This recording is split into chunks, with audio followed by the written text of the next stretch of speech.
This album, The Silent Surf, was the first we released on vinyl back in 2010. It was a bit slow to come to vinyl after releasing CDs for the previous 10 years, but it was time to do it.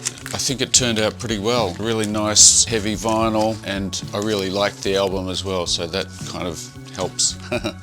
The next one we did in 2012, 2013 was Red Shadow Landing with fantastic artwork by Bren Luke. Nice red vinyl. The album itself, I wasn't in a good headspace back then, and I think it just became too big. And that kind of marked the end of the band, part one. Quite a few years later I came back with The Slow Light, and I think this was released in 2015. It's probably our best album, but I'm not really sure about that. The new one's really good too.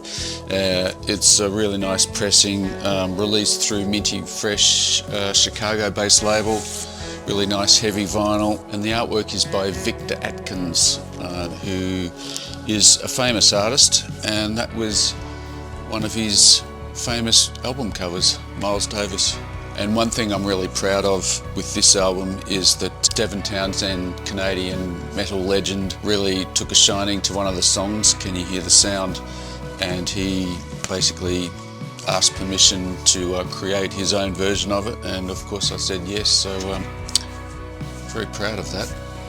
Then came the album Space, and I was kind of just starting to get the band back together, so my longtime bass player Mark was involved in this one quite a bit, and the artwork is by David Hardy, British space artist, and he famously did this artwork for Pink Floyd for Dark Side of the Moon. He was one of many contributing artists, but it wasn't chosen.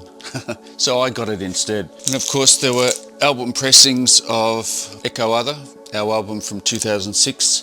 Well, first of all there was this version of it, which is a double album, so it had all the songs of the album plus a bunch of extra songs. Then what I called at the time the last All India Radio album, Generator of All Infinity, just stunning artwork. And that was a really nice package, but the music, I just wasn't really sure about it. I was just floundering around, didn't know what I was doing, which is most of the time, but great album art. And of course the very first All India Radio album, The Inevitable, was finally released on vinyl. I used to hate this album, but now I really, really like it. But it's just weird and amateurish and recorded on a mini disc player, and now I like it, and that was a remix version of it because I hated this one so much, but both equally as good, I think.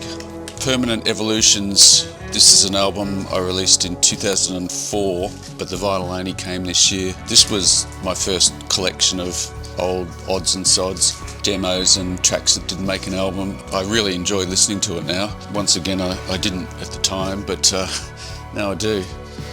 And it's got lots of liner notes and stuff. And this one is available through Elastic Stage, based in the UK. Of course, I've talked about the new one coming a fair bit already, so I won't bore you any further, but it's a band album, by which I mean it's me, bass player Mark, drummer for hire Chris. I think it's probably the most cohesive album we've done since the early 2000s. I think that's fair to say. That's out soon, and I hope you enjoy it. Thanks for listening to my rubbish, and we'll see you soon. Bye bye. Oh my God.